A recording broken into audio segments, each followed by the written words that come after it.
Oklahoma is there will not be new dispensaries, but the dispensaries that exist will go from being medical dispensaries to being dispensaries open to the general public. And so when folks walk in, if they have a medical card, they'll pay a lower tax rate. If they are just regular Oklahomans, they will walk in and they will pay a higher tax rate. And those higher taxes are designed to go to education, social services, addiction, mental health treatment, and have been estimated to raise about $500 million of revenue in the next 5 years that can be invested in Oklahoma. The measure also provides what's called post-conviction relief, which is just a fancy way of saying getting your criminal convictions cleared or taken out of the way of you getting a good job, of you owning a home, of you being able to access education and employment programs that might train you. And so it really is those three components: the decriminalization for adult use, taxes specific to social services, addiction treatment, and mental health, and then a path of clearing old marijuana convictions for the thousands and thousands of Oklahomans who still have those convictions on their records. You know, you did mention a few different components. Because this is such a complicated issue, should this have been broken up into more than one question? Can I add to that, to the response that it is not just going to, so it wouldn't be unlike back in the 80s or the 90s when Oklahomans went into Texas to buy 6-point beer and bring it back to Oklahoma. Texans will now be coming to Oklahoma, which they already are, and purchasing. And that's kind of the important other component here. When we say adult use over the age of 21, we mean any adult over the age of 21. So the idea is really kind of analogous to the way we have tobacco shops and other things set up, where there's regulation, there are taxes around it, and a structure in which these individual places can operate. So post-conviction relief was brought up, and DA Kunzweiler, I want to get your take on this. What exactly would that mean for people who have this on their record? So really what I would say, and you know, you've talked earlier about what this, in common layperson's terminology, what this means. I kind of call this criminal justice reform hidden in the veil of legalization of marijuana. In essence, what they're asking is to restructure a lot of critical things when it comes to how we deal with our kids in this state. For instance, under this particular proposal, what it takes away is a parent's ability, if you're involved in some kind of a divorce custody proceeding, you as a parent, if you were concerned about the other parent's consumption of marijuana or possession of marijuana or growing of marijuana or actually manufacturing intense concentrates of marijuana. This thing actually allows for that to be done in homes and in apartments or any place that a landlord might not want to have that. And then it removes from the ability of the parent to bring that to the attention of the courts, so that if I wanted to make sure my kids weren't exposed to that type of a hazardous environment and I felt like it was a threat to the safety of my children, I've never seen a state question ever try to recategorize what child endangerment does. And so the question, they don't want to categorize it as legalization. Why do we need criminal justice reform embedded within what they're trying to represent or package up as legalization of marijuana? So there's plenty of hidden measures within this that are very dangerous for kids. So can the criminal justice reform happen without legalizing recreational marijuana? It certainly can, and that was one of the questions I asked Damien before, is like, why don't we just deal with the marijuana issue as it stands alone? And I know Scott knows about this. We already have medical marijuana in this state, and we already know how, quite the train wreck it's become. We now lead the nation in black market marijuana. We have foreign nationals from 9 different countries off of 3 different continents operating criminal syndicates in this state. Oklahoma Bureau of Narcotics reports that they seized over 226,000, I think, pounds, or 26,000 pounds of processed marijuana, illegal marijuana. If we've got these operations that are operating legally, then why do we have a black market?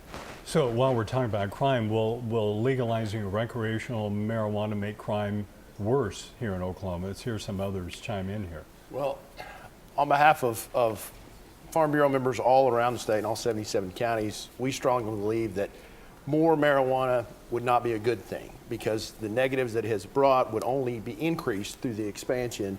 And no one that we work with believes that there is a problem accessing marijuana today.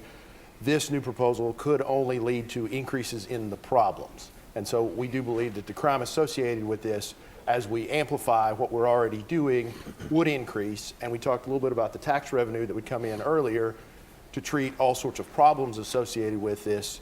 We don't think it's a great trade-off to create more problems just to find more money to pay for the problems that it caused in the first place. So we feel like pouring gas on this fire of problems that we have had is a mistake, and it's the wrong time. As we work with the state legislature to try to fix what the voters passed in 2018 that had several flaws, and it's taken us 4 and 5 years to begin that process, we think that this is a bad time to amplify the negatives that came along with the last state question. So if I might add, as we talk about the numbers and would it increase, last month, in the month of January, 293,000 marijuana plants were put in soil in the state of Oklahoma. Currently in the state of Oklahoma, roughly 375,000 citizens have a medical marijuana license. So if you take the population that's not allowed to have a marijuana license out of that number, it really is high. It's a really high percentage of Oklahomans, for whatever reason, are using some form of medical marijuana. And so the voters have, been very loud and clear that they wanted marijuana. However, when you look at the staggering numbers of dispensaries and grow operations and the number of pounds that Oklahoma's producing, and Mr. District Attorney, it's 600,000 pounds seized by OB&DD in illegal marijuana sales. The saturation is just, it's off the chart. And so there is not enough people in the state of Oklahoma that legally have a license that can consume as much marijuana that is being grown in the state of Oklahoma, which, to your point, is why you see Oklahoma is the number one exporter, I would say, in the country for illicit marijuana being sold and trafficked across state lines. OB&DD has been a great asset to the state. We've put, for the past 2 years, we've put $5 million a year into their marijuana task force to try to help curtail this illegal foreign national market, but we have not scratched the surface. Now, with that being said, OB&DD does tell me that by April, I believe, of this year, that they will have had either surrendered or seized over roughly 3,000 medical marijuana grow licenses in the state of Oklahoma. I think it's important, if we're going to have the conversation about Oklahoma's illicit market, to have that conversation in the context of facts. So if we know that hundreds of thousands of Oklahomans are currently illegally buying medical marijuana from friends and family who have medical cards, to my mind, it makes common sense then to tax and regulate that product. We also know that DA Kunzweiler, the Tulsa police across the state aren't planning to knock down the doors of Oklahomans and check whether or not they have medical cards. They don't plan on doing criminal enforcement. So there will be no uniform criminal enforcement of laws around cannabis, which to my mind means that we have to decriminalize. If the enforcement isn't going to be uniform, if it's not going to be, you are breaking the law, we will treat you the same way no matter where you are in the state, then why not provide an opportunity for all of that product to be taxed and regulated? Right now, Oklahoma has a Colorado-style massive marijuana industry, but we do not have any of the tax revenue or resources to manage that. I want DAs and prosecutors and people across the state to have the resources that they need to go after people who would be audacious enough to sell these products to children. I want public health officials to be able to educate the public on the risks of marijuana, because this isn't a product without risk, like every drug. So Damien, let's speak to that, right? You're saying saying that you want to provide those things, but the reality is, under this state question, you've made it the point that somebody who's in high school, who's a drug dealer, right, could come into your kid's school and possess and share, that's what they call it, share marijuana with other students in the high school. And the punishment would be maybe 4 hours worth of counseling or up to a $100 fine, regardless of how many times that drug dealer comes into that school under the age, he's a high schooler, right? Or she's a high schooler. And that's how we're going to treat them, right? In my world, when I've got a delinquent person who's a drug dealer, I haul them down to juvenile, and we address their drug dealing behaviors. You have included in this state question, and that's why I say it's more a criminal justice reform measure than it is a legalization. You now want to allow drug dealers in your schools to be able to provide drugs to kids on a daily basis, where the maximum punishment is a $100 fine or 4 hours worth of counseling, and that's never going to work.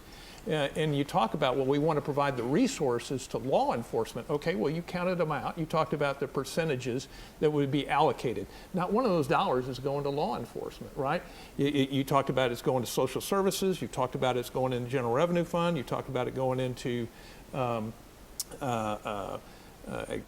mental health. I didn't see a category. Correct me if I'm wrong. I'll accept it, but I don't know if there was a specific thing broken out that says, "Hey, we're going to give this percentage to law enforcement." So the reality is, it just builds on itself over and over and over again. And law enforcement's already overwhelmed. The representative just said that we're overwhelmed by what we're already having to deal with medical marijuana. And our experience has been that the criminal element wasn't everyday Oklahomans who were purchasing this. It was more with the industry and the growers and the wholesalers and the business side of this that were the criminal element involved. And it just certainly appears that this proposal does nothing to try to address what we've seen as the major part. And like I said, in all 77 counties, we have had an increase in these criminal organizations, and this proposal doesn't propose anything to fix those issues. So we're going to switch gears now to... The proposal itself is the fix to those issues. I believe it's a week from today will be the 104th anniversary of Prohibition, which in the United States created the largest crime syndicates ever to exist on the face of the earth. Those crime syndicates and that Prohibition created the likes of Al Capone and Lucky Luciano and all of the names that we know from 100 years ago. That crime and that blood on the streets didn't stop until we ended Prohibition some 14 years later. And I believe that this state question addresses that with the question itself. The answer to ending the criminal conduct is not to make more criminal conduct. It is to legalize it, to allow honest, hardworking people that are trying to feed their families and raise their children to succeed in the industry.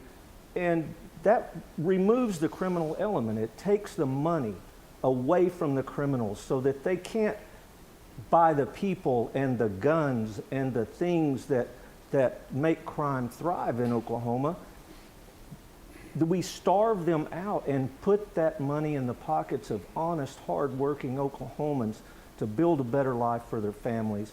And that's how we fight the crime. So answer this question. So why then does California, Washington, Oregon, Colorado, all those states that had legalization, why are their crime rates exploding? Your argument runs counter to that. They are having rampant homelessness, rampant problems with their crime rate, rampant problem with drugs. It's the exact opposite. And I know what business you're in. You're in the business of advancing, trying to make money. My best argument on this thing is ask anybody at home. Tell me one good thing about tobacco.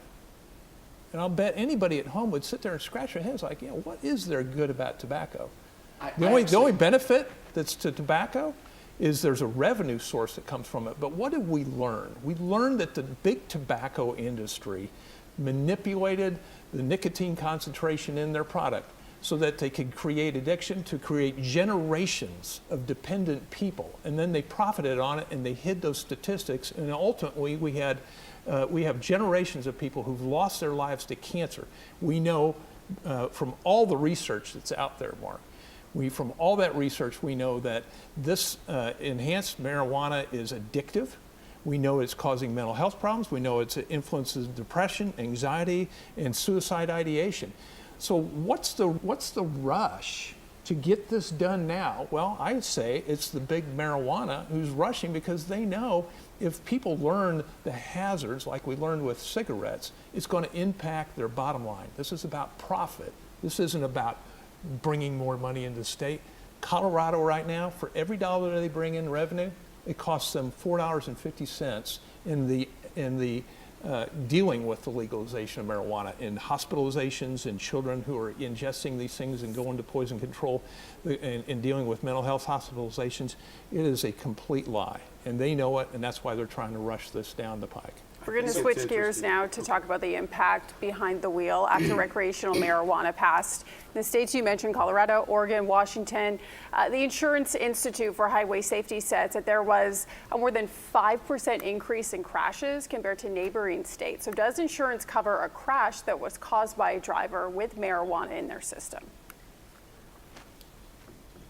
Is that directed to anyone in particular? Whoever wants to jump in. So insurance works the same way in the context of negligent motor vehicle crashes, be they alcohol, be it any sort of negligent motor vehicle claim relative to being under the influence of a substance. So that wouldn't change anything. And that kind of really is the broader point here.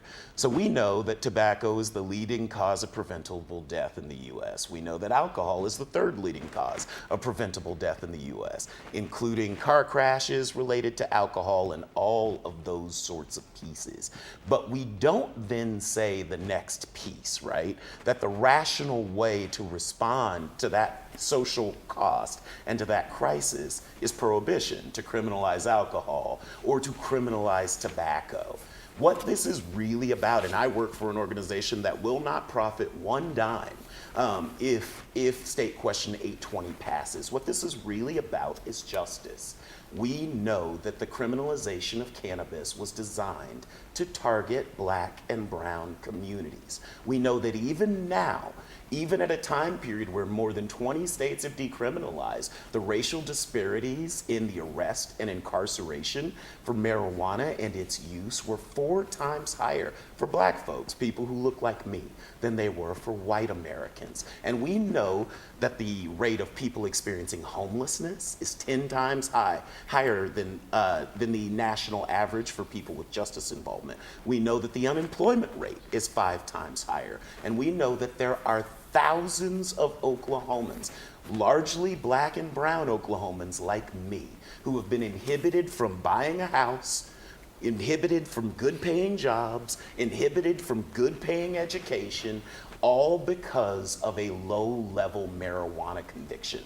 That's the rush. These thousands of Oklahomans who were criminalized by this system don't want to wait until we do more studies to determine whether or not we should do what is actually happening. The DAs and police officers across the state of Oklahoma are not prosecuting the illegal activity of most Oklahomans who are illegally procuring marijuana through their friends and families with medical marijuana licenses. If that is true, it only makes sense to allow those individuals who have old marijuana convictions that are making it harder for them to keep food on the table to bring their families and themselves into the light of day. So Damien, I would take issue with that, because that's just not true to sit there and categorize low level. I wouldn't call a drug dealer a low level of marijuana crime. I wouldn't call a drug cultivator a low level crime. Right? You want to go back in history and pretend as though these people are just simply somebody that's possessing marijuana and now it's tormenting them. You can certainly propose, and I agreed with you at the last setting that we had on this thing, that we could come up with a law that could provide some forgiveness or have these people say, all right, here's kind of the deal. I've lived a good life since I got caught up in my criminal past, but now I've got a solid job and I want to get back into the marketplace. And we could craft up a law, but don't use this broad brush to sit there and say it should apply to everybody who's ever had some kind of what you call low-level marijuana crime. These people are drug dealers who go out and they get involved with violent conduct, and people die as a result of it. And what you want to do is say, hey, if I was going after a guy who shot up a neighborhood, and in addition to that, he had a prior drug distribution charge, that prior drug distribution charge could not be considered by the jury, so now reduce his sentence while he's serving the punishment for shooting people up. That's patently wrong, and it doesn't protect Oklahoma citizens. Now, here's the one thing I do want to bring to your attention, and I'd rather you argue about this. Why are you not getting angry about what the marijuana industry does? We know statistically what that industry does is it does move its dispensaries to the neighborhoods that are brown and black. They know that that's where the highest concentration of individuals are more likely to perhaps go to it. It's impoverished neighborhoods, and they move their dispensaries to concentrate on the people you're trying to protect. Why aren't you aggravated about that? And why don't you look and see all these owners who own these operations, how many of them actually are minorities? How many of them are actually white business people who came out of the tobacco industry? They realized what happened in tobacco, and now they're trying to get into marijuana and profit one more time off of the backs of disadvantaged populations. You should be angry about that, as opposed to try and claim that somehow that this is something that's affecting your population disproportionately simply because of consumption. They are going after your citizens, and they're trying to make life more difficult for them. I want to protect those communities, but not this way. I think it is an oversimplification to say that any industry as complicated as the marijuana industry has been targeting black communities, especially when we look at communities like Altus, Atoka. These are not black communities. They have a large amount of dispensaries near Altus and Atoka. In fact, in the state of Oklahoma, a state that has one of the highest number of dispensaries per capita in the nation, it is rural counties and the satellite counties around them that have had large numbers of growers. What we want is for the criminalization of these communities to stop these individuals, to stop separating families from economic power. It is the criminalization also that makes those illicit markets so violent. The easiest way to produce violence and to produce those downstream effects that you keep talking about is to criminalize a market where we know the police are not prosecuting uniformly. Well, I think I get a Representative chuckle. Fedgatter could reinforce that at the Capitol today, criminal justice reform is one of the more popular topics over the last number of years. And so that's why this proposal goes way too far in the things that it touches. Some of the things that Damian speaks passionately about can be addressed and are part of packages being addressed every day at the state capitol. Governor Stitt has championed those issues, and the legislature entertains those all the time. That's been a major topic already this session. And the inequities that Damian talks about can be addressed in a much more safe way than with this proposal. We're going to go I would to say that the state legislature a few years ago, along with the governor, had the largest commutation of prisoners in the state of Oklahoma in the history of our country. So criminal justice reform over the past 6 years has been a topic of discussion and been something that we have worked with law enforcement all across the state, as well as your organization, to try to fix these problems. I want to go back though, I don't necessarily know that the criminal element that we see in Oklahoma is a bunch of Oklahomans. That's the problem. And when we talk about tax revenue, the medical marijuana program brought in, I think, around $55 million last year in excise tax as well as sales tax. That doesn't include licensing fees. But when you have an industry that has more product than demand, it creates one thing. It creates a black market. And that black market in Oklahoma, a pound of indoor grown marijuana in the state of Oklahoma right now, you're lucky to sell for $1,000 a pound. If it's outdoor grown marijuana in the state of Oklahoma, you're lucky to legally sell that for $150 to $200 a pound. If you send that to New York, Chicago, wherever you want to send that to, it's $4,000 to $6,000 a pound, and it doesn't matter whether it was grown indoor or outdoor. They're just looking for marijuana.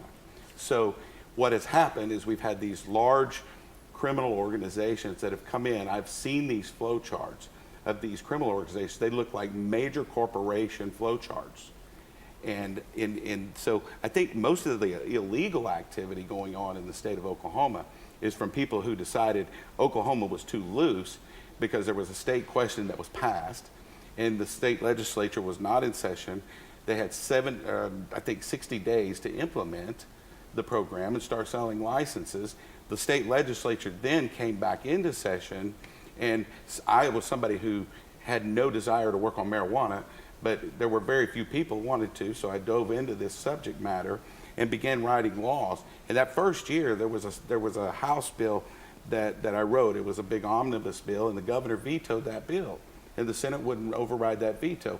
Had we not had that veto, we would not be dealing with a large amount of the criminal activity that's gone on, especially in our rural counties today. In the legislature, we continue to not fix problems with the current program. So when you put this program on top of that, the question then becomes, and I'm neither for or against this state question. I'm a state legislator. It's not my job to tell people how to vote. It's their job to ask me questions, and I will give them my opinions and what happens at the Capitol. But when you look at what's happening in the state of Oklahoma, we cannot catch up on the criminal element in the state of Oklahoma. And they are not, for the majority, Oklahomans that are creating these When did that problems. begin? The criminal element, the bad element, did that begin when medical marijuana came in?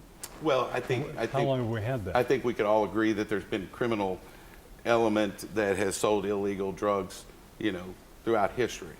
With that being said, though, we saw a large explosion in the state of Oklahoma roughly 12 months after the legalization of the state question.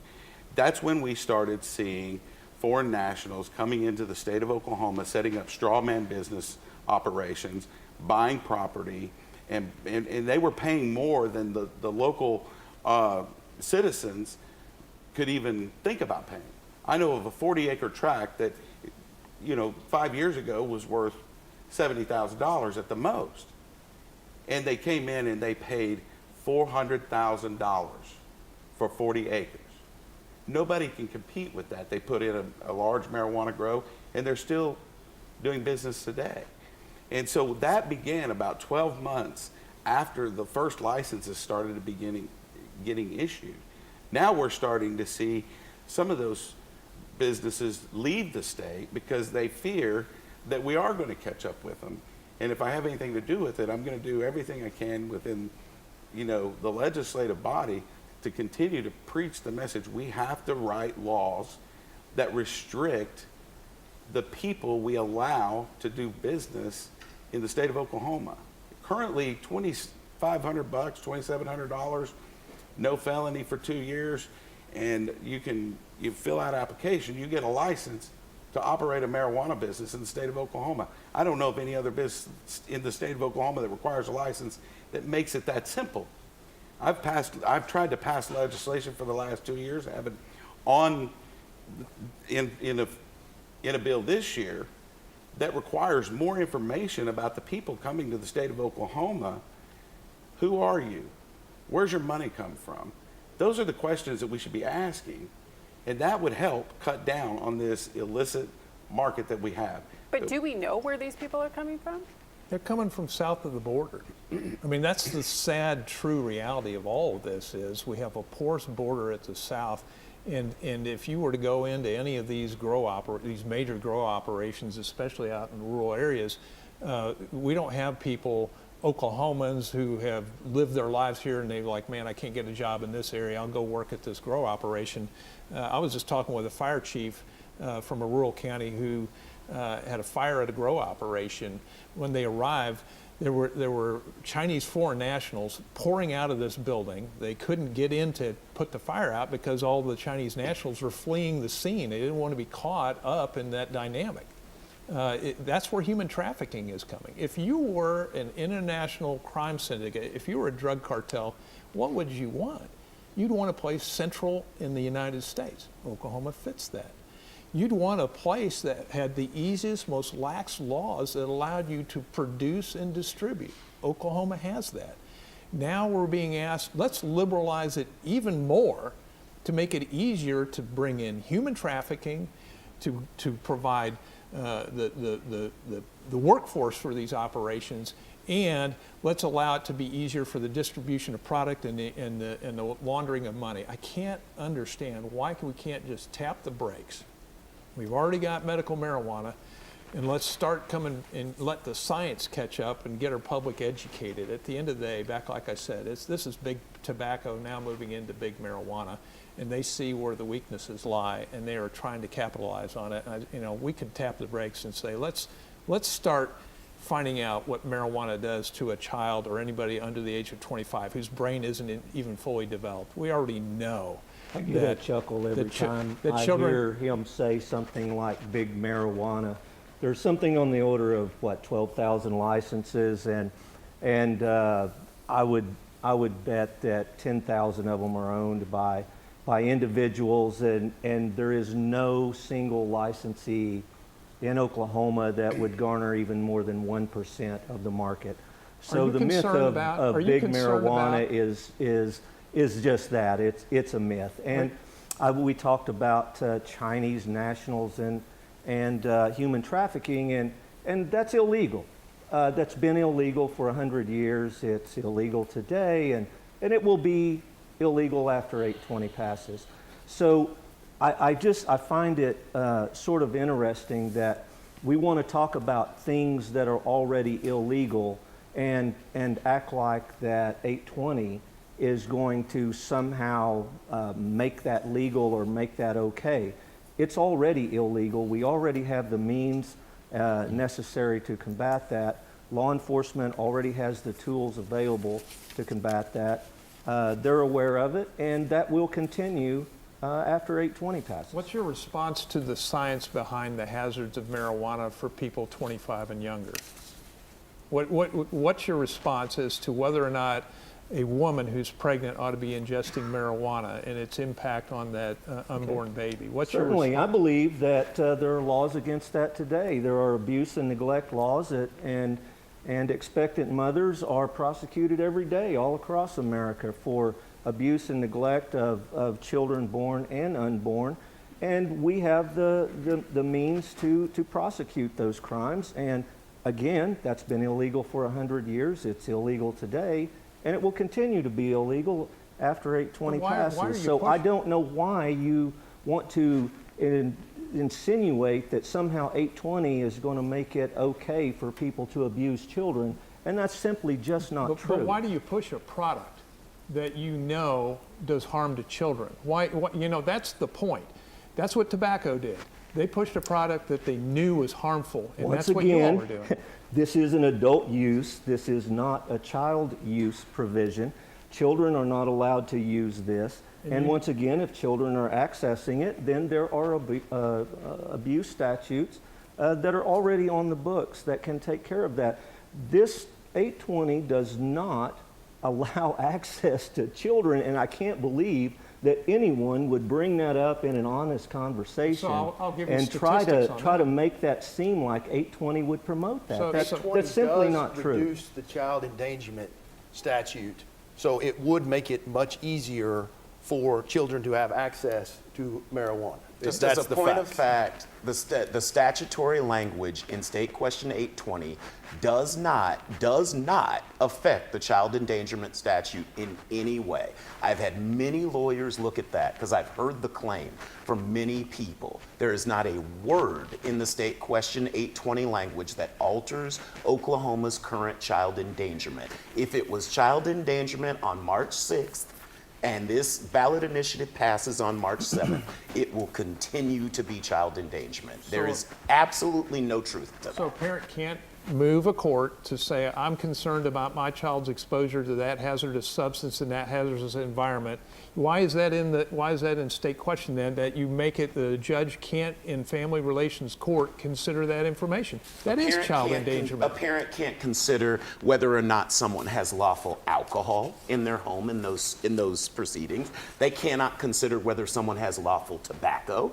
They cannot consider whether someone has lawful prescription pills. What they can consider is if in the consumption of those lawful products, those parents do something that endanger that child's safety and that child's well-being. We are asking for adult use recreational marijuana to be treated the same way we currently treat alcohol and tobacco. So Mike, in response to your question, or the point you were trying to make, the facts bear this out. And you could go to, there's plenty of websites out there, but one of them talks about in states where it's illegal, we already know that kids are going to use marijuana in states. They'll find a way to access it. But in states that have criminalized or marijuana is illegal versus the states that are legal, the shocking fact is that once it's legalized, the consumption rate goes up among that minority population. So while they say, hey, we're targeting people 21 and older, the statistics bear out that actually the consumers in the underage population now are consuming more marijuana. And we know that it reduces the IQ of heavy consumers of marijuana in those age groups. We don't know what its long-term effects are, but we do know there's a study out there that says it reduces your IQ by 8 percentage points. Parents ought to be concerned about the hazards of this product. And so that we use your common sense. You know, kids are going to get access to marijuana. Why are we making it easier for them to access marijuana? You can't simply say, hey, it's 21, kids aren't going to abuse it. The statistics are the exact opposite of what you just argued. I would say that the studies that I have seen indicate just exactly the opposite. In fact, the study that is most prevalent in the field shows that underage consumption has gone down 8% in states that have passed adult use cannabis consumption. And that study, I don't know who your studies that you're quoting. The study I'm quoting is from the American Medical Association. So I'm quoting. What I'm saying is, the most valid study that I can find shows that underage consumption is actually reduced in states where adult use consumption of cannabis is legalized. So for the folks that are watching this, smart approaches to marijuana. Smart approaches to marijuana. You can go to www, learn more about SAM, S-A-M. You go to that website. That is operated by the former drug czar under President Obama. He's very outspoken about the hazards of marijuana. If you really want objective information from all these institutions and associations that are here for the protection of the public, you can go to that website and you can get objective information. Don't rely on me, don't rely on anybody else. Read it for yourself, and then you'll be shocked and you'll know why I'm so passionate against this proposition. I find it interesting that you believe the American Medical Association is not an objective organization putting out health statistics that we can all believe. You know it. It's very interesting. Let's move on to the economic impact. You know, if recreational marijuana becomes legal, it'll be very lucrative. It's going to be taxed. Where will that money go? So I can tell you at least this, and I don't want to dominate conversation, but I can tell you this. It's already been demonstrated that the projections for revenue into states, not one state has ever met the projection that the proponents argued for. Like on this one, they're trying to claim there's going to be millions and millions of dollars coming into the state of Oklahoma. Not one of the other states that's legalized marijuana or had medical marijuana has the revenue ever met the projections. And what you find is in the states where it has been legalized, it's not some solution to societal ills. The percentage that goes into their budgets is like 1.3% or even less than 1% of the total budget of those states. So there's not going to be some huge influx of money to solve the social ills in Oklahoma. So we do have a breakdown of where the money is going to go. So 15% tax, that money will be used first to fund the Oklahoma Medical Marijuana Authority, which would also oversee recreational use. Whatever is made above that would be split 10% to the area where it was sold, 30% to the state general fund, 10% to the courts, 30% for schools to use on things like substance abuse programs, 20% for drug treatment programs. So I'm going to go to Mr. Shade. Damien, who do you think, or who decided how this money should be split? Can you just walk us through that decision-making process? So just to, for transparency, I do not work for the State Question 820 campaign. I work for an organization called Oklahomans for Criminal Justice Reform, and we are more interested in the criminal legal elements of this piece. I know that the campaign was involved with a number of folks who have been working on legalization efforts for some time.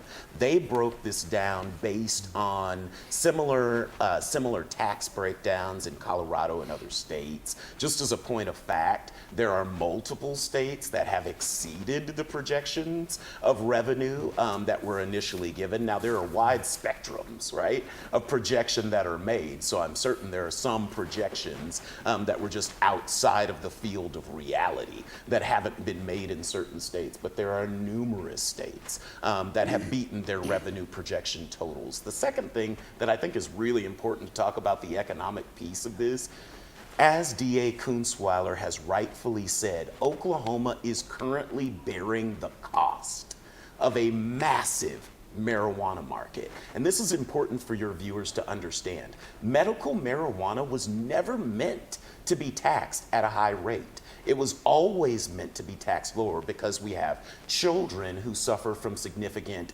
seizures and other things who require cannabis products to save their lives and protect them. So medical was never meant to be a source of significant tax revenue. It was always in the adult use recreational markets where real money was supposed to be brought to bear. And we're talking about between the recreational and medical markets, it's estimated more than $800 million coming to that pie chart that you all just saw over the next 5 years. That money gives us the ability to fight the real drug crisis in this state, which I would argue is fentanyl and opioids. I don't want police and law enforcement spending $1 of our tax money prosecuting nonviolent marijuana crimes. I want them spending all of their resources on the real threat of fentanyl and methamphetamine to our communities.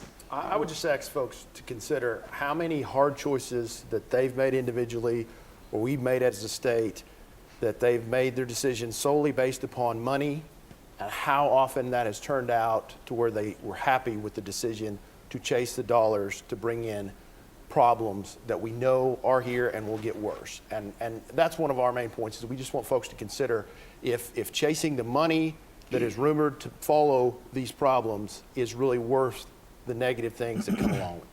I would say when it comes to the revenue portion, we average about $58 million a month in revenue sales for medical marijuana currently in the state of Oklahoma. That's about what it averages out to be. I often, as a legislator, get asked, what happened to the lottery money? What happened to the gambling money? What happened to this money? What happened to that money? Hey, isn't medical marijuana producing a large sum of money now that we can pay our teachers better or fix our roads and bridges or whatever? And the facts of it are no, they don't. I've been a very strong leader, in my opinion, at the Capitol on marijuana legislation and working to make sure that people who were really trying, Oklahomans, we were really trying to make this work and make this a business model for themselves and their families and invested millions of dollars. I've worked really hard to try to support them. But when you look at it, at the end of the day, no state question that I'm aware of in the history of the state of Oklahoma has ever produced the revenue that is projected. And so what happens as a legislator, I get the call saying, hey, what happened to all the money? Well, the fact is medical marijuana, that money goes to OMMA, to run the program, and then I believe 75% of everything above what it takes to run the agency goes 75% to education, which we always put in state questions so that we can get people out to support our teachers and our educators. And they never meet the projections. The lottery, I believe, was projected to bring in $350 million additional every year to the state budget.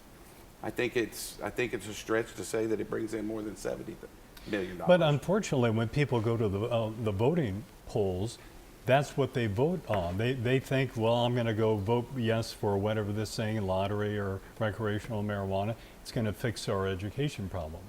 Right. You say it's never gone that. I'm not aware of a state question that's ever been passed that has met the projections. Right. And at $50 million a month, I don't see this bringing in $5 billion over the next few years in revenue to the state. Now, with that being said, those dollars are being used to buy groceries and, you know, pay for cars and pay for utilities and pay for homes. So, I mean, economically, I guess, across the state, they're used in different ways. But as far as what people think comes into the state coffers to pay for education, roads and bridges, and, you know, mental health services, and those types of issues, no state question, in my opinion, has ever come close to what is being sold to pass the state question. But I believe that is sort of built on a fallacy as well. I think that people don't go to the polls and vote for the lottery because we think it'll bring the state a lot of money. I think people go to the polls and vote for a lottery or liquor by the drink or any of the other state questions we've had, a right to work, is because they want the freedom and the opportunity to participate in that marketplace. And oh, by the way, if we can help our schools and our law enforcement, if we can help roads and bridges along the way, then that's great. But I believe that people go to the polls and they vote for that individual freedom to be able to participate in that market, whatever it is, and then the money that's supposedly coming in is just something that is a potential bonus. And as a point of fact, I just want to point out State Question 788, which was the medical marijuana ballot initiative that I worked on as well, as a policy analyst, has exceeded its revenue projections multiple years. State Question 802, which was the Medicaid expansion measure, has exceeded its revenue projections dramatically. And again, this is revenue generated from the federal government and the Medicaid program, so it's probably not an apples to apples comparison, but it is not factual to say that no state question has generated the revenue that it was projected to revenue. Beyond that, it's really important to note Oklahoma is one of the lowest tax-based states in the nation. The reason why lottery programs and marijuana programs and some of these other pieces cannot make up for the shortfall in our education and our mental health and our addiction treatment is because our lawmakers have chosen to repeatedly lower taxes. Now, I don't have a dog in that fight, right? I don't care if we lower taxes or raise them, but I think it's important that we're honest with Oklahomans and say the reason our tax base is low, the reason why we do not have the education funding and investment that some states do is because we've chosen to reduce taxes, not because of ballot initiatives. So I think it's interesting. I'm sorry to cut you off, but I have to say something here. I think it's interesting that my friend next to me here uses the phrase, it's a matter of fact, when the matter of fact is just this. Oklahoma Republicans in the legislature, along with House and Senate Democrats, 5 years ago, passed the largest tax increase in the state of Oklahoma. So it's not because we continue to just cut taxes. We care about education, and we have funded education to historic levels in the state of Oklahoma over the past 6 years. I'm just saying that when you put a state question on the ballot and it's going to fund education, it's not going to fix that education problem. And to Mike's point, I agree with him. A lot of people don't vote for the money and the revenue that's going to go in the state coffers. They vote because they want to participate in whatever the state question is. But I also, sitting in my office daily, have people that come in and say, I voted for State Question 788 because I want the tax revenue to come into the state coffers to help fund education, to help fund roads and bridges, to help mental health services. And they think that you know, it brings in a large amount of money. And the fact of the matter is, if we're talking about facts, education absorbs over 50% of the state's entire budget. And so it's not that we're not funding these programs, it's just we're limited to how much we can fund them because we have a constitutional mandate in the legislature to have a balanced budget every year. So we have to live within our means annually. And so interestingly, when you look at the states that have legalized marijuana and gone down the same routes that's being proposed, now you have lobbyists in those states who are actually petitioning the legislators to reduce the tax burden that they promised that they would pay for the sales of their product. So just because they say, yeah, this is going to be great and you can go ahead and tax us at this rate, now they're going back in those other states to say it's too high of a burden upon us. So they want what they want up front, and then they're going to ask for relief on the back end, and that's borne out by statistics. Okay, we talked a few minutes ago about tobacco use in here, and we're talking about taxes here. Cigarettes are taxed at $2.03 a pack. That means a pack-a-day smoker spends about $70 a month. The average marijuana user consumes 3/8 of an ounce, meaning at a 15% tax. Buying the bottom of the barrel marijuana would cost $1.12 a month. Even buying top of the line, users would only pay $16.87 a month. So why the difference? Why should there be a sin tax on cigarettes and not marijuana? If I may speak to that just on the tax portion of it, when you look at taxing marijuana, and when you look at any statutory change to this industry, you have to be careful and have balance. Because if you overtax it, then people are going to divert to the black market. And that's just the facts. And so there's been proposals out there in my 4 years of working on this issue, you know, do 30%, do 35% tax on marijuana. The problem with that is I can go buy it on a street corner illegally with no tax. So the citizens that are wanting to participate in the marijuana program currently in the state of Oklahoma, they are happy to pay those taxes to the state of Oklahoma to help fund the things that they believe in. And so if you overtax this product, you create a larger black market because it's too expensive. And I go back to what I said earlier. In Oklahoma, when they first started selling product out of marijuana dispensaries and grow operations, indoor grown marijuana was selling for $3,500 a pound, $2,800 a pound. It's now they're lucky if they get $800, $900, or $1,000 a pound. Outdoor grown marijuana was selling for somewhere in the range of $500, $600, $700, $800 a pound. Now I have people that call me and say, hey, people are offering to sell me their outdoor grown marijuana for $150 a pound. And so if you're not careful with the tax piece, then you overtax and you just send people to the diversion of the black market. And that's the thing I think we've overlooked the most tonight is you're talking about the legal industry that you deal with, but the numbers bear out that Oklahoma is the nation's leader in supplying the rest of the country with black market marijuana. And so the issues that we get bogged down on Oklahoma consumers really hides the main concern that we have with the industry and the explosive growth that we've seen and how much marijuana we produce. We're sending marijuana to virtually every state in the union, and until we can get a handle on that, most of the rest of the issues that we debate are such small factors in really what's going on with the industry in Oklahoma. I really like the point that both of you are making about price incentive. I just see that very, very differently. The moment that you increase the supply of a product, what happens? You decrease the demand because you decrease the price incentive. Nothing hurts these criminal cartels more than cheap, abundant, legal adult use product.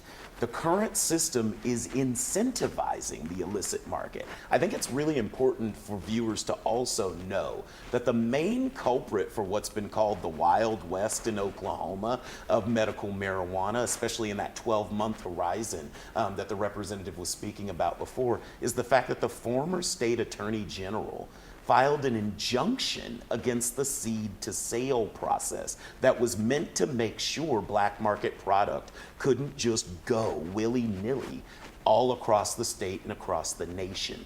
It was action that went against what voters asked for in 788. They wanted a market that was transparent and regulated, that had seed to sale. And it was a decision of the former Attorney General's office that has created a lot of the chaos that rural farmers are dealing with and that D.A. Kunstweiler has referenced. And I think there's a difference too. We're here tonight talking about a state question. And really, most of what I've heard tonight, the complaints against the state question really have to do with enforcement of existing statutes and have nothing to do with State Question 802 or the industry moving forward in the legal market. And I agree with all of those, and I think everyone here tonight and probably everyone out there listening agrees that we need to step up enforcement. The illegal operators are the enemy of us all. Whether you're in the industry or not, whether you're law enforcement or not, whether you're a state official or not, people in the industry want those illegal operators gone, perhaps even more than everyone else does. A legal operator in the industry pays the taxes, they do the compliance, they pay those costs that the illegal operators don't. And many of those operators in the legal market will say, I can compete against anyone, but I can't compete against illegal. Do something to stop the illegal and bring it back to the families who are putting their life savings on the line, pulling money out of their retirement. And perhaps the man, woman, their spouse, their children are working in the, whether it be a dispensary or a grow operation, and they're working day and night, trying to make a living and feed the family and hoping upon hope that at the end of the day, there's a little bit left for a retirement at the end of the rainbow. And so, yes, let's step up enforcement. Let's get rid of those illegal operators.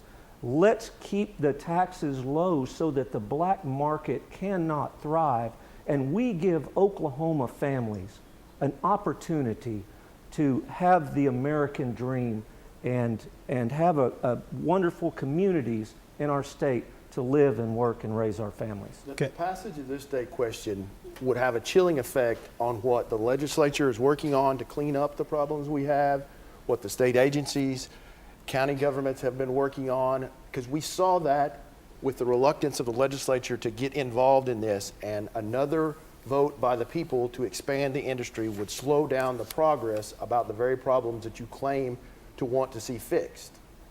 I don't understand why that would be the case, though. The passage of this will mean, and I've said this before, I'll say it again, 0 new dispensaries in the state of Oklahoma for at least 2 years.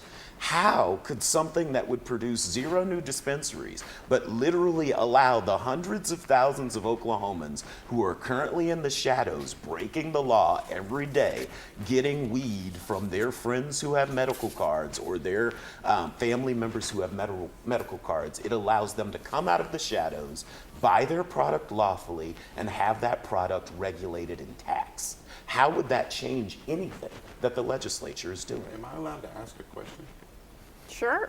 Damien, I'm curious because I've had this conversation many, many times about, somebody in the family has a medical marijuana card. Others are utilizing the marijuana card. I would say roughly 3 people per marijuana card is what is actually being used. So my 10% number on the population a while ago is actually higher.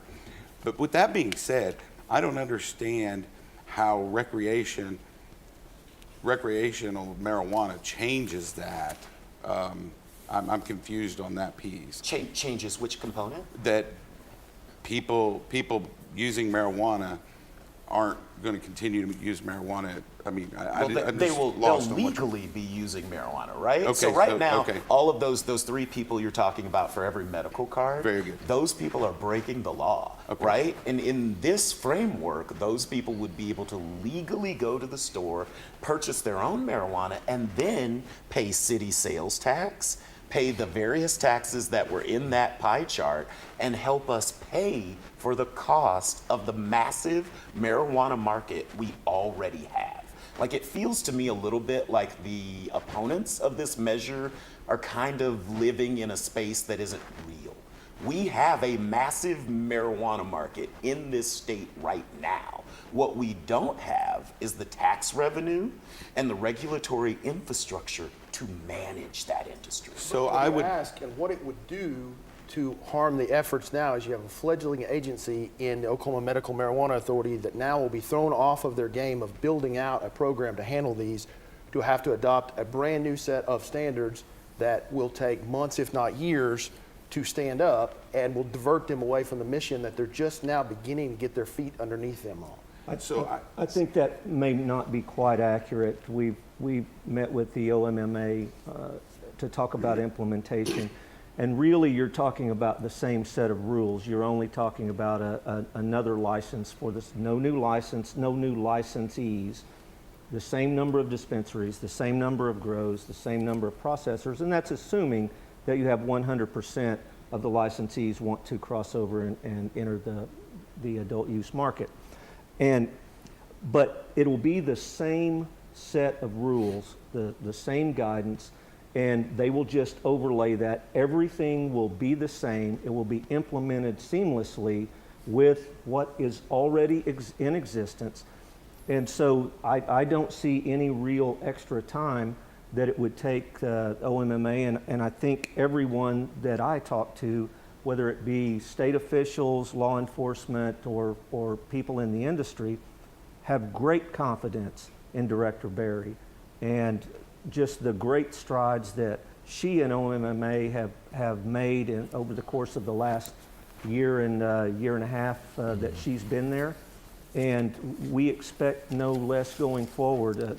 We see the strides getting larger and better as time goes on, and every day goes by seems like OMMA does an even better job. So we don't see an issue with OMMA overlay. It's the same program, the same rules, the same people enforcing against with the same licensees in the field. So we see no problem, no extra work, and no additional enforcement or compliance on the part of the agency. It's interesting sitting here in the middle, because I agree with both sides on several issues.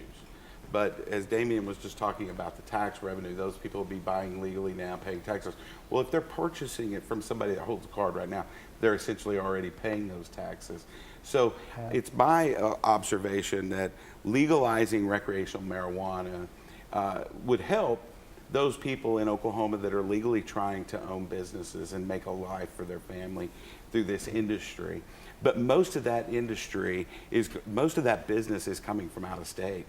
Most people in Oklahoma that want to utilize marijuana are already utilizing marijuana. The only Oklahomans that are going to be new to the cannabis industry are those people that just, I don't know, maybe they're having a bachelor party and they want to go buy some pre-rolls or something. Now, let's just be honest. If we're going to really get down to brass tacks here, let's just be honest. It's going to be a few Oklahomans that just want to maybe try it, or they're having a Super Bowl party this weekend and they want to try it or something. The majority of the revenue that will come in from a state question passed on recreational marijuana will be out-of-state revenue. People coming from Texas and other states surrounding us to our business owners, and that will help our business owners. At the end of the day, I agree with both sides of this issue on a lot of these situations, but the revenue increase is coming from out of state. I want to finish up by addressing what you brought up earlier. Something I've heard since I was a little kid, that marijuana is a gateway drug. Is it fair to say that? Is it a gateway drug?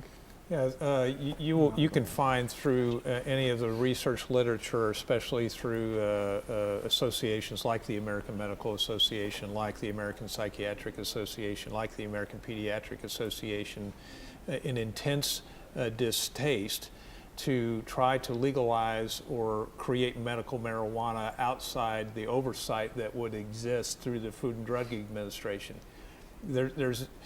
We only came by way of Advil or Tylenol or any of those drugs through the FDA because it had the oversight to say, all right, here's the way it ought to be safely consumed. But what we know statistically, and it's borne out through research, that marijuana is an introductory drug that oftentimes leads to the consumption of other illegal substances.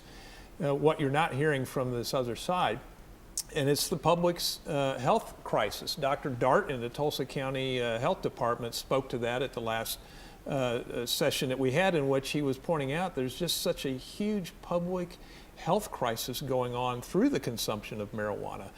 Emergency rooms are being overrun by people who are suffering from cannabis disorder, and they're coming in with psychosis. There has to be a reason why we're seeing an increased rate in psychosis and anxiety and depression and suicide. We know all those things are emanating from something. I go back to the same question I'm asking earlier. You know, this isn't the marijuana that existed. People talk about it all the time. This isn't your mom and dad's marijuana. What's the point, Mark? What's the point of needing to increase the potency and the concentration of THC in marijuana? What is the point of doing that if it's not to try and get people to be addicted to it, which is the same play card that the tobacco industry used? This is a business decision that is being wrought upon Oklahomans, and they are trying to capture a market. And they can claim, hey, there's enforcement out there. Well, if they really cared about enforcement, then why is this the pie chart? You know, you talked about it. Where was the section out there that says we're going to help out OBNDD so that they can deal with this overrunning market? There's no money cut out for that because their interest is not in enforcement. Now, I do want to give the other side a chance to respond to the gateway drug question. Well, I'll just say that you can search academic peer-reviewed studies and you will find absolutely no literature supporting that claim. The claim doesn't even make a lot of sense. A gateway drug to which other drugs? We could make the same arguments about alcohol. There's actually a lot more research literature to the idea that alcohol is much more of a gateway drug because of its social permissiveness and acceptance in our society. But both of those points kind of miss the fundamental reality that Oklahomans have decided that this should not be a criminal legal issue. This really is about the individual freedom of Oklahomans to decide for themselves. Is this something that I want to partake in or not? And I believe that that fundamental freedom is about empowering communities. D.A. Kunzweiler has continued to ask, what's the rush for this? And what is the reason why this needs to happen quickly? One, because we are dealing with the social cost of a massive Colorado-style marijuana industry right now, and we are not absorbing any of the tax benefits. Two, when he talks about money not going to particular law enforcement entities, what he doesn't tell you is a significant portion goes to the general revenue. The legislature would be empowered to take every dime of that and give that to drug enforcement and other agencies to deal with these issues. That is for the lawmakers who are lawfully given that role and empowered to deal with these issues. And then finally, the biggest piece of all of this, why does it make any sense for someone who sold drugs in 2016 or 2017, who sold marijuana then, to have a hard time going to college or getting a home or getting a job in 2023 when that person has tried to move on with their life and make a better life? State Question 820 creates an opportunity for us to resolve all of these issues. The remarkable piece of this to me is that the arguments of the no side are the same arguments that have been used since the 1930s and 40s to describe the panic the panic and outrage that people should feel towards marijuana. We know that all of that messaging comes from racialized desire to say that the racialized communities, which were primarily black and then communities of Hispanic descent at the time that were profiting from and producing marijuana, that those communities needed to be criminalized. Getting rid of that criminal stigma and the market of downstream bad effects is worth it to change the status of this policy. So my argument in response to that is I'm fighting on behalf of children, right? You talk about individual rights. Well, what about the individual right of that baby who's in utero, who's being told by a marijuana dispensary that it's okay, the mom's being told it's okay to go ahead and consume marijuana to deal with your nausea when science tells you it does the exact opposite. It affects that baby's birth weight, it affects that baby's brain development, it affects that baby's ability to deal with anxiety when that baby comes out of the womb. I'm fighting on behalf of all those children out there who are going to be seeing this unlimited marketplace of marijuana because adults now are seemingly saying, hey, it's okay. Anybody can have it, and we know the downstream effects of that are impacting their IQs and it's limiting their ability. I'm trying to fight for the businesses in this state where we know people who are consuming marijuana have a higher percentage of absenteeism, they have a higher percentage of being involved in an industrial accident, they have a higher percentage of being injured on the job. This is an issue that affects every single citizen, and I want to help all of those people. There shouldn't be a rush to ignore the science, and that's what ultimately at the end of the day they don't want anybody to know is what's the science behind this, because once people know what the science is, they'd be horrified about what it's doing to our state. As it pertains to a gateway drug in that question, it's tough. It's a tough answer. Both sides are right. Both sides could be wrong. At the end of the day, gateway drug to me could be cigarettes, it could be alcohol, it could be marijuana. The first drug you may have tried may have been crack cocaine. I don't know. Whatever it is, at the age of 54 now, growing up as a musician around a lot of people in my life who utilize some form of alcohol or drugs, what I've come to realize is it's mental health issues. People who use drugs habitually to escape. And that's what I think at the end of the day we're all talking about, and it is the concern. They have some sort of mental health issue. They need to slow their mind down because their mind is constantly racing. So if we're going to do anything with any money that comes from any of these types of programs, we need to put that money into mental health issues. And we need to start that at a very young age in middle school. 6th, 7th graders need more counselors in school to help them as they go through those formative years into high school. So mental health issues to me is what most people who end up doing drugs for a lifetime are trying to overcome. Is that something all of you could agree with, imagine? Well, I would say the scientific literature says it's the worst thing you could possibly do right now with this concentrated marijuana is think that that's somehow going to cure your anxiety or resolve your ills or your racing thoughts, Scott. With all due respect, this concentrated level of marijuana is creating chaos in the mental health community, and we have got to be able to recognize that this is a for-profit industry that's trying to get our population addicted. Understood.